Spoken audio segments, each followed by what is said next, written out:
a market system like we have turns out what people want. If they want to watch a heavyweight fight and they want to watch Mike Tyson, they're going to pay him $25 million for getting in the ring for a few minutes. And it produces what people like, and it produces in an abundance, and it's done very well in terms of production. It is much better to be in the bottom 20% in this country now than it was 50 years ago, and it's better to be in the bottom 20% of this country than in any other country.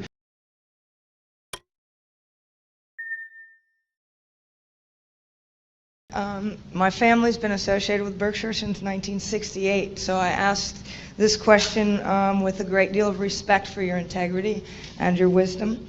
I work as an inner city school teacher where there is a rising and pervasive sense of hopelessness.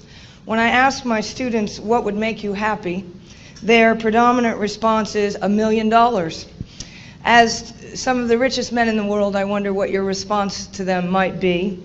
And as a second part of this question, the philosophical underpinnings of capitalism have largely ignored a systemic perspective involving issues of ongoing depletion of limited global resources exploited to sustain a market economy, widening gaps between the very wealthy and the severely impoverished, and an international view of America as a country whose primary values are greed and imperialism. As we move into the 21st century, do you see a need to re-envision capitalist premises towards original notions of democracy, justice, and humanitarian concerns? You can get all of that. But well, I will say this: I am higher on the existing social order than you are.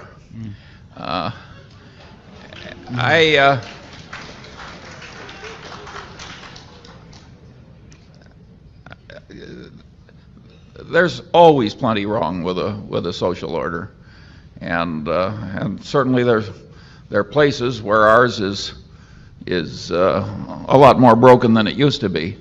I don't think Warren and I have any wonderful solution to all the problems of the world, but wishing for $1 million instead of some more tangible short step is the wrong frame of mind. That isn't the way we got our $1 million. Yeah. But I don't.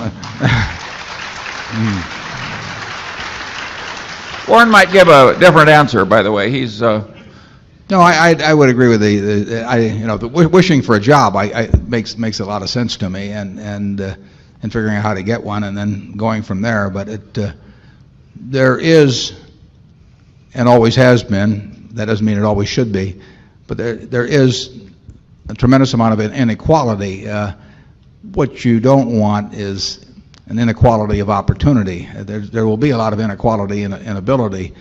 A market system like we have turns out what people want. If they want to watch a heavyweight fight and they want to watch Mike Tyson, they're going to pay him $25 million for getting in the ring for a few minutes. And it produces what people like, and it produces in an abundance, and it's done very well in terms of production. It is much better to be in the bottom 20% in this country now than it was 50 years ago, and it's better to be in the bottom 20% of this country than in any other country. But it still isn't very satisfactory. The market system does not reward teachers, it does not reward it does not reward all kinds of people who do all kinds of useful things in any way comparable to how it will reward entertainers or people who can figure out the value of businesses or athletes or that sort of thing. A market system pays very big for something that will entertain them. People want to be entertained a good bit of the day, and pays better for people that will entertain than educate. I don't want to tinker with the market system. I don't think I should be telling people what they should want to do with their lives, but I do think that it's incumbent on the people that do very well under that system to be taxed in a manner that takes reasonable care of anybody that is not well adapted to that system, but that it's a perfectly decent citizen in every other regard. And that is, I don't want to start getting into comparable worth in terms of how I tax, but I do think that somebody like me that happens to just fit this system magnificently, but wouldn't be worth a damn in Bangladesh or someplace, because what I have wouldn't pay off there. Their system would not reward that. I think that we get from society. The society provides me, this society provides me with enormous rewards for what I bring to the game. And it does the same with Mike Tyson, and it does the same with some guy whose adenoids are right for singing or whatever it may be. And I don't want to tamper with that, but I do think those people who are getting all kinds of claim checks on the rest of society from that, I think there should be a system that where people who are not well adapted to that system, but that are perfectly decent citizens in every other respect, do not really, fall through the slats on that. And I think progress has been made on that over the last 50 years, but I think we're far from a perfect society in that respect. And I hope more progress is made in the next 50 years. I don't think the wishing for the $1 million, though, is that it doesn't work that way. I think, but if you are lucky enough to have something that the market system rewards, you do very well here. And if you're unlucky enough to have something it doesn't reward, you do better now than you would have 30 or 40 years ago, and you do better than in other countries. But I can see where it seems very unjust to look at somebody else who has just a little different mix of talents that can achieve claim checks in a way that keeps them and the next 5 generations of their family in a position where they don't have to do very much.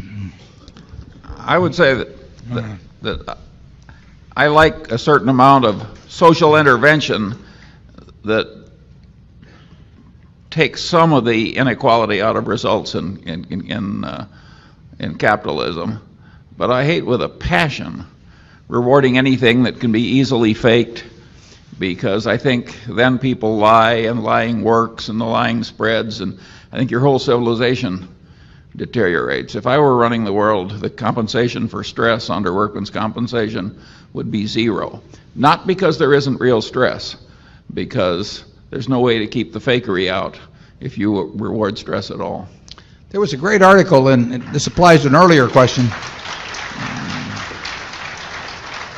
There was a very good article in Forbes about 1 issue ago that showed the occupational profile of the U.S. At a couple of different intervals going back to 1900. And one problem you can see just by looking at that profile is that if you assume 20% of the bottom 20%, however you measure it in terms of employability, whether it's measured by IQ or interest in working or energy level or whatever you want to do, they fit very well most of the jobs that were available 100 years ago. In other words, you could do most of the jobs, of which there were many, with relatively unimpressive mental abilities. And as jobs have changed, the profile of people hasn't changed. So there are more people that end up on the short end. Now, the good part of that is the society produces so much more that it can take care of those people one way or another. Now, the trick is to take care of them and make them not only feel, but be productive and be part of the act. And